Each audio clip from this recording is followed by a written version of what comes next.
Hey, what's up everybody? Akeem here, and in today's Fix of Gaming News, Nintendo addresses the $80 price tag for Mario Kart World, Switch 2's World Tour, and a Minecraft movie makes bank at the box office. This is your Daily Fix.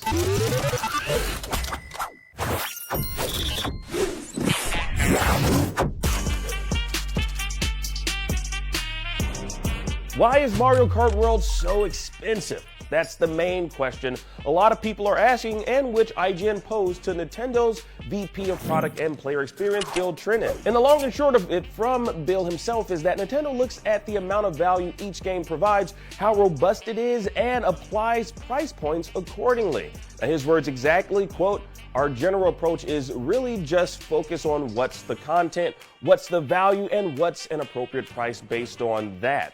He went on to say, quote, "But honestly, this is a game that is so big and so vast, and you will find so many little things in it to discover. And there's still some other secrets remaining that I think as people end up buying and playing the game, they're going to find this to be probably the richest Mario Kart experience they've ever had."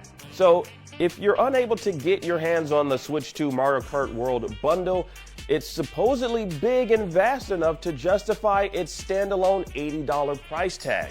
And while that particular response from Bill seems more like a sales approach to stir up interest, he did give us a more concrete answer to why Nintendo is taking this approach. Quote, "Obviously the cost of everything goes up over time, and I personally would love if the cost of things didn't go up over time. But I think anytime you're building a new system that's got new features and new tech, there's costs associated with that. So again, we look at what is the experience on Nintendo Switch? What's the experience on Nintendo Switch 2? What are the new features that it offers? And certainly, there's the cost of goods and things that factor into that, but we try to find the right appropriate price for a product based on that.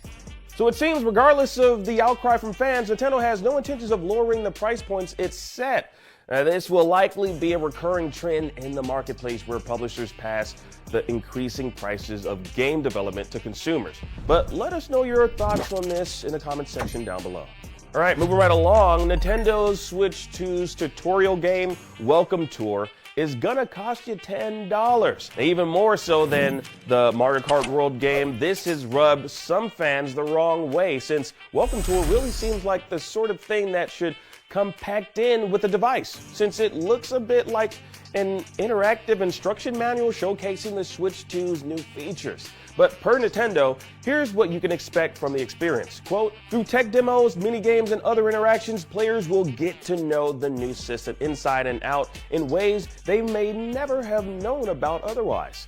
Now, while it's definitely not as excessive as Mario Kart World's price tag, why even charge for it?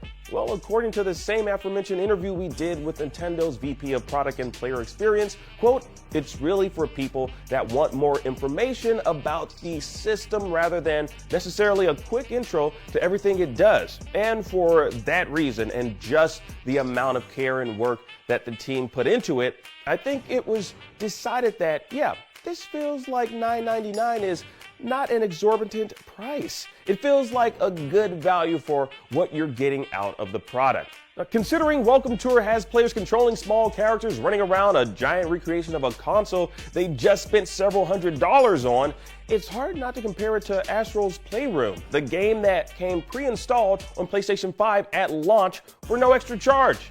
So essentially, Nintendo's not leaving any coins on the table and making sure they collect as much money as they possibly can from consumers. But will it be worth it? Do you really need a world tour of the Switch 2 when you get the handheld? And are you willing to pay $10 for it? Well, comment down below and let us know. It's totally free.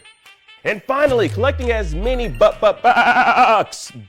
as possible. Get it, because it's a sheep. Collecting as many bucks as possible, a Minecraft movie set a new box office record over the weekend, super smashing that of the Mario Brothers movie.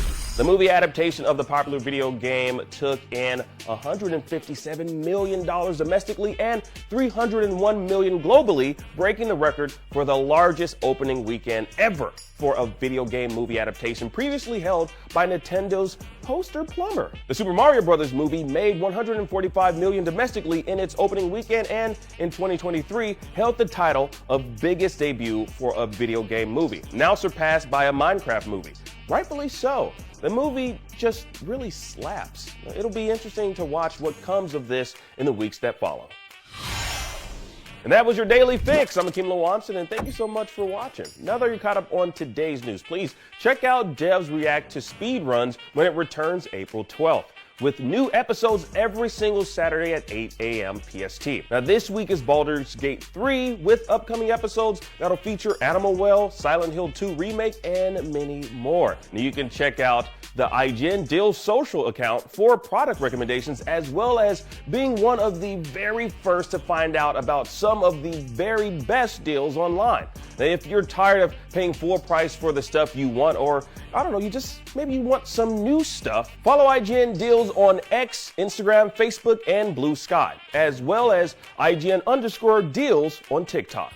Also, check out IGN Live. That's right, we're coming back. It's officially returning to LA on June 7th and 8th. And we'll have tons of playable games on PCs, consoles, handhelds, celebrity panels, and interviews, as well as trailer reveals, giveaways, and so much more. Now, through April, we're actually running early bird pricing, so be sure to grab your tickets right now while they're still cheap, while they can be cheap. That's right, $15 for a single day versus $30, or $30 VIP versus $40. Which one you taking? I would take that one that's gonna be on sale. That's right, tickets are on sale right now, so be sure to head on over to IGN.com/live so you don't miss out. And for everything else, stick with IGN.